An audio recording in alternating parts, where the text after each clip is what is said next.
పల్నాడు జిల్లా చిలకలూరుపేట న్యాయవాదుల bar association ఆధ్వర్యంలో చిలకలూరుపేటలో విధులను బహిష్కరించి ధర్నాకు దిగిన న్యాయవాదులు ఈ భూహక్కుల చట్టం 27/2023 నల్ల చట్టాన్ని చిలకలూరుపేట బార్ అసోసియేషన్ వ్యతిరేకిస్తుందని, ఈ చట్టాన్ని తక్షణమే ప్రభుత్వం ఉపసంహరించాలని డిమాండ్ చేస్తుంది.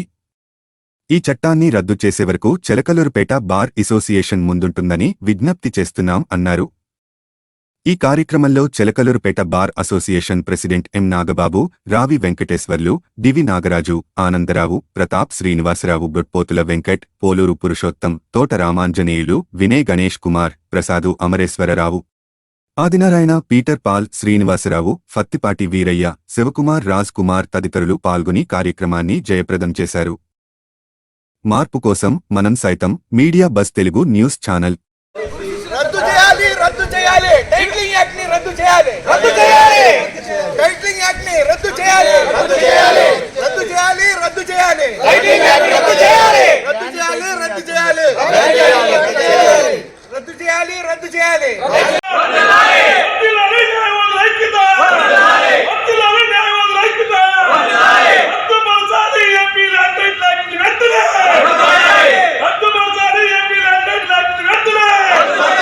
ఆంధ్రప్రదేశ్ రాష్ట్ర ప్రభుత్వం జీవో నెంబర్ 512 ద్వారా ల్యాండ్ టైటిలింగ్ యాక్ట్ 22/23ని అమల్లోకి తీసుకొచ్చింది.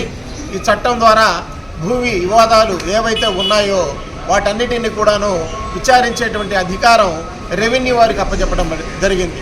వాస్తవంగా టైటిల్ డిస్ప్యూట్ అంటే ఒక భూమికి సంబంధించి వివాదం ఉన్నట్లయితే దానిని సంబంధిత న్యాయ సంబంధమైనటువంటి కోర్టులోనే తేల్చాలే తప్ప రెవెన్యూ వారికి ఎటువంటి హక్కు ఉండి ఉండదు.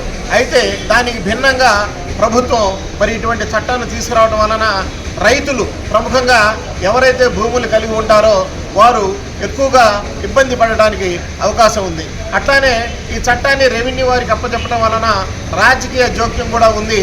దానిలో భాగంగా ఈరోజు రాష్ట్రంలో ఉన్నటువంటి న్యాయవాదులందరూ కూడాను చట్టాన్ని వెంటనే రద్దు చేయాలని చెప్పేసి తీర్మానాలు చేసి అనేక రకాలుగా వ్యతిరేక భావనలు తెలియజేస్తున్నప్పుడు కూడాను ప్రభుత్వం మొండి వైఖరి వహించి ఈ చట్టాన్ని రద్దు చేయకుండా ఉండటంలో భాగంగా ఈరోజు చిలకలూరుపేట బార్ అసోసియేషన్ న్యాయవాదులందరూ కూడాను ఈ చట్టాన్ని వెంటనే రద్దు చేయాలని చెప్పేసి ఈ కార్యక్రమాన్ని ఏర్పాటు చేయడం జరిగింది. కాబట్టి వెంటనే ప్రభుత్వం స్పందించి ఈ యొక్క చట్టాన్ని రద్దు చేయాలని చెప్పేసి సభాముఖంగా తెలియజేస్తున్నారు.